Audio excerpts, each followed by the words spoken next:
bisa cerita sedikit tentang Papua ini. Lepaskan apa saja boleh, karena Som ini Som bebas bicara. Haleluya. Ya, saya baru dihubungi oleh Bung Markus Halu kemarin untuk hadir di dalam diskusi ini. Mengenai Front Rakyat Indonesia untuk West Papua, Front Rakyat Indonesia untuk West Papua itu adalah sebuah aliansi dari berbagai organisasi, baik mahasiswa, buruh, dan juga individu-individu yang bersepakat bahwa problem masyarakat Papua harus segera disikapi, tapi bukan sekedar dalam kacamata demokrasi dan HAM semata, tapi lebih jauh lagi berbicara soal mendukung hak penentuan nasib sendiri. Nah, mengapa? Mengapa kami mendukung hak penentuan nasib sendiri untuk rakyat Papua? Sebenarnya kalau pengalaman organisasi saya dan saya sendiri secara pribadi, interaksi pertama kali dengan teman-teman Papua ini di tahun 2002 saya. Dan interaksi ini saya lakukan ketika di Yogyakarta saat saya masih menjadi aktivis mahasiswa di Jogja. Dan di situ saya bertemu dengan teman-teman dari Papua, dari mahasiswa Papua yang bercerita bagaimana persoalan-persoalan Papua. Dan sejak saat itu pun saya sudah mendengar teman-teman Papua ini berteriak merdeka begitu. Di kala itu saya belum bersetuju untuk mendukung perjuangan mereka, tapi dalam bingkai bahwa orang Papua harus bebas dari kekerasan, orang Papua harus bebas dari tindakan militeristik dan segala macam. Tapi mengapa saya waktu itu belum setuju? Karena cara pandangnya masih menggunakan cara pandang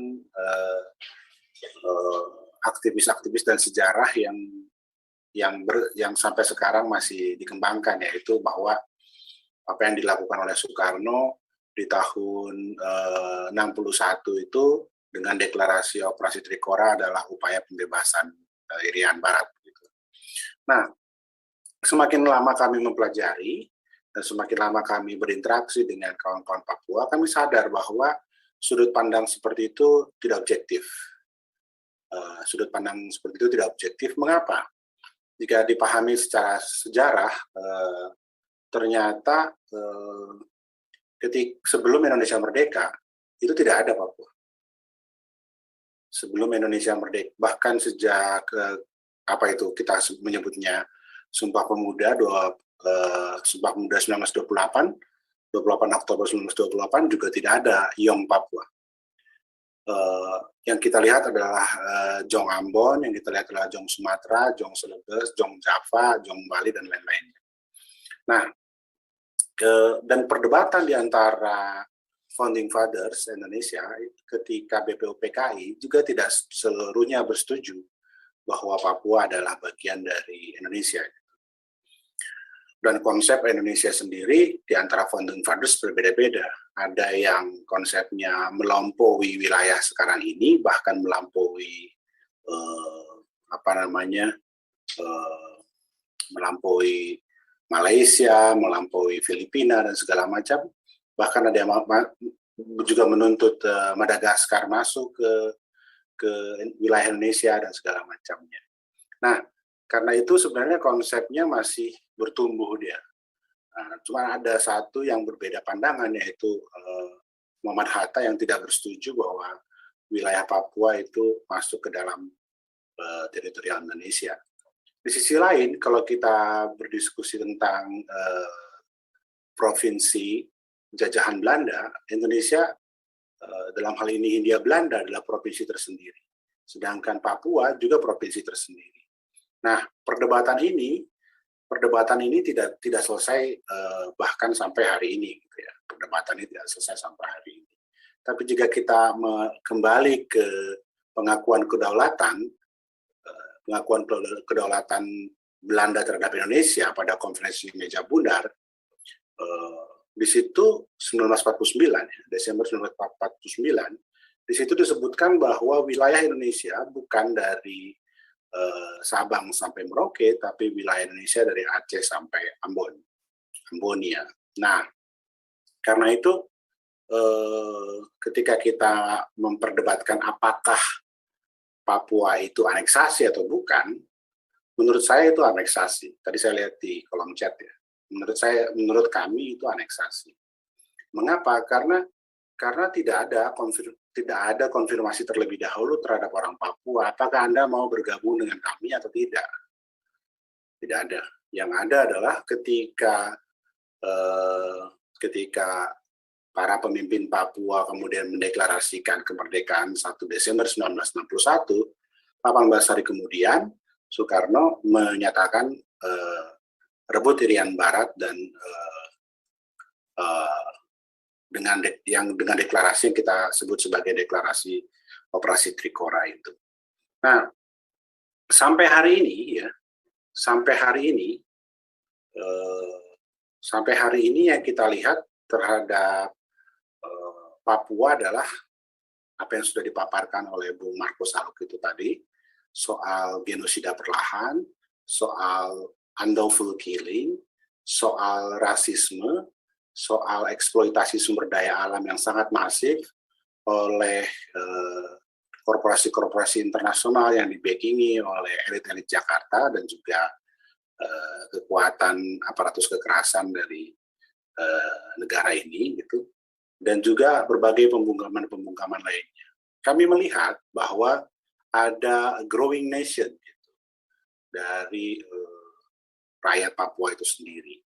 Jadi Papua pada akhirnya kami menilai bahwa ini bukan sekedar masalah represivitas yang begitu tinggi saja, dan bukan masalah ketidakadilan yang begitu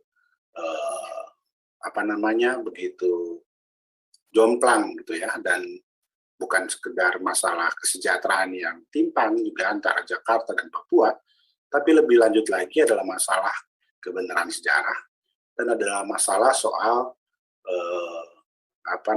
nation yang sedang bangsa yang sedang dijajah gitu.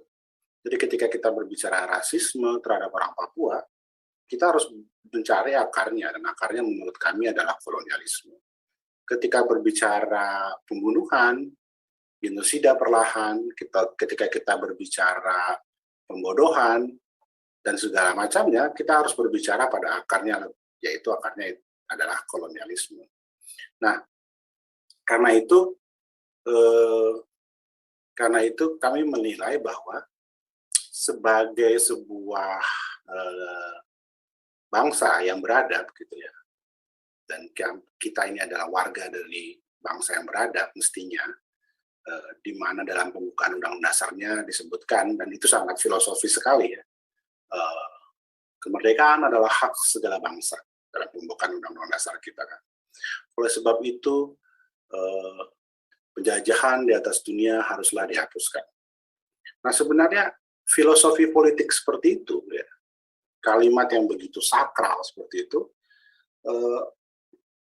adalah cerminan dari Indonesia ini. Pada mulanya adalah nation yang terjajah, nation yang bebas dari penjajahan, dan nation yang mau berjuang bersama nation-nation terjajah lainnya untuk membebaskan penjajahan di atas muka bumi. Akan tetapi, ketika berbicara Papua, kalimat sakral itu justru dinafikan. Dan itu sangat kentara kita lihat dalam berbagai hal, misalnya ada yang mendukung perjuangan Palestina, dan saya juga mendukung perjuangan Palestina. Tetapi diam terhadap perjuangan rakyat Papua gitu, atau bahkan mencibir perjuangan rakyat Papua, atau bahkan menghina perjuangan rakyat Papua, bahwa rakyat Papua tidak sanggup berdiri di atas kakinya sendiri. Padahal sebenarnya kita sendiri juga sedang berproses untuk bisa berdiri di atas kaki kita sendiri. Nah, karena itu kami ya dari Front Rakyat Indonesia untuk West Papua sudah sejak 5 tahun ini. Kami dideklarasikan November 2016. Sudah sejak 5 tahun ini kami mengadvokasi isu-isu soal Papua, dan lebih khusus lagi mengkampanyekan soal hak menentukan nasib sendiri untuk rakyat Papua. Apakah ini ada keuntungannya untuk rakyat Indonesia? Gitu ya? Karena orang selalu berpikir bahwa ini sebenarnya isu hanya untuk orang Papua. Menurut saya tidak. Menurut saya ini juga isunya orang rakyat Indonesia. Kenapa? Pertumbuhan nationnya bangsa Indonesia itu, nation state Indonesia itu semakin kacau dan semakin kehilangan arah. Dan kehilangan arah ini ketika nilai-nilainya, nilai-nilai yang anti kolonialisme, anti imperialisme, anti penindasan manusia terhadap manusia, kesetaraan, keadilan, itu mulai ditinggalkan dan pada akhirnya hanya sekedar profit oriented gitu ya, capital oriented. Nah, karena itu kami lihat bahwa setiap upaya meluruskan dan membenarkan segala macam kekeliruan dan kesalahan serta mengoreksi atas pelencengan-pelencengan tersebut adalah upaya untuk mengembalikan keindonesiaan kita, mengembalikan nilai-nilai keindonesiaan kita yang dulu sudah dipegang, akan tetapi makin lama makin ditinggalkan. Seperti itu, Bung Joseph Pauzang.